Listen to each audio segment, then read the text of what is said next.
si Shane. Pero si Shane ngayon, siya ang nakikita kong takot na takot. Tulungan mo naman ako, Umil. Hindi ko kasi alam kung saan ako magtatago eh.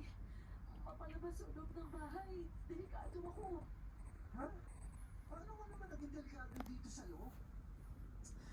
Eh, hindi mo kasi naiintindihan eh. Eh di paintindi mo sa akin. Kasi Shane, naguguluhan talaga ako. Alam mo yun? Kumala siya sa pagkakayakap sa akin. Nagpuna siya ng luha at tumalikod.